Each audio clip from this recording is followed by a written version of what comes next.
So before we will start, I request you all to please subscribe to my channel Passionate Teachers Group and do like my videos if you find them useful. Thank you. Hello friends. Today we are exploring Nearport.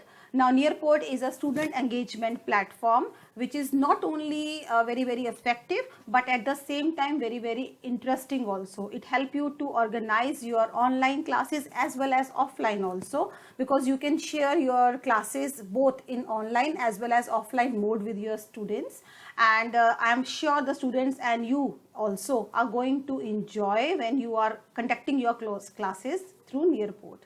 So let's start. So as you can see, I have opened Google search and I have entered nearport.com.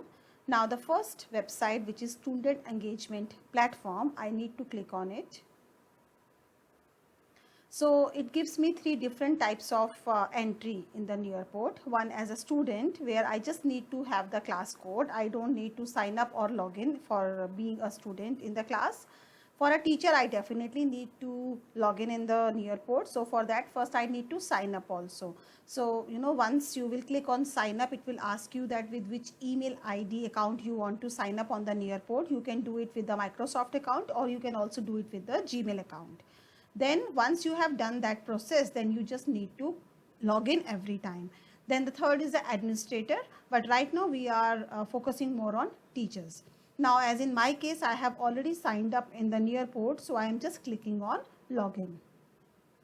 So you can see it is showing me two different pans. One is where the students directly can join Nearport by entering the class code, and the other is as a teacher I can join. So I am joining with my Gmail ID.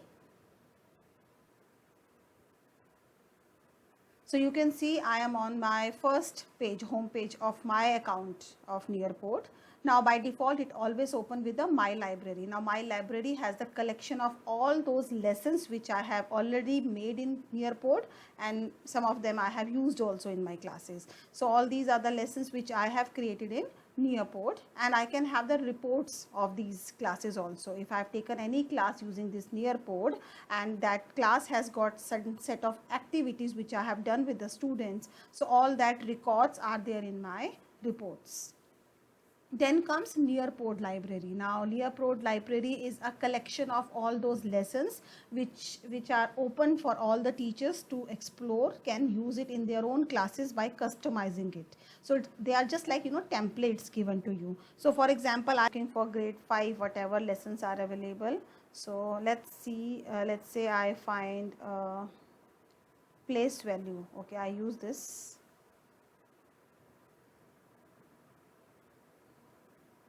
So now you can see this lesson has got total 7 slides, and I can just, so this is all about in whatever is available in this lesson, what are Nearport essentials, and then what will student learn in this. So this is the objective slide.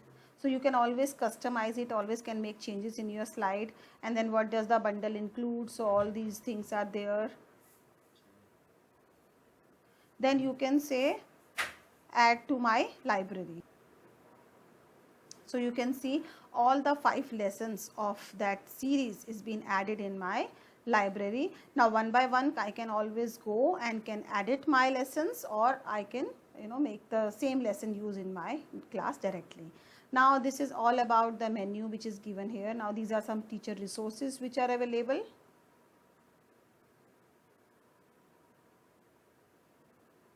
So these are on-demand webinars if you required. So all these are there in the Nearport. You can always go and can attend them, and all these things are there. So these are some, so you have to register for these webinars as and when required. Okay, so I am just closing it for now, and I am going back to my home page. Now, so after having the introduction of this site, now let us quickly understand that how can you create a new lesson in the Nearport. So one way is you can create a lesson in Nearport directly by clicking on this link. When we click on this, it will give you all the different types of activities which are available in Nearport, and you can add your slides, and then you can put those activities. But the better way which I feel for teachers is, since we all are already very comfortable using PowerPoint, so instead of using the lessons in Nearpod, lessons in Google Slides would be a better and easier option for all the teachers to explore Nearpod and to prepare your lessons in Nearpod. So once you click on the Nearpod in Google Slides, it will get open in this way. So by default this is the first slide which is already added. You can always add on new slides by clicking on this. So all these are the different types of slides which are available in your regular PowerPoint also. You all are aware of these types of slides. So let's say I'm giving the title slide and I'm giving a title to let's say I'm making a lesson for types of animals. Depends what they eat, based on that, on their food habits, based on their food habits. Now if I talk about a normal Google slide, so I can always and use the slides, I can put the color, and we can use this in the share mode with your other collaborators also.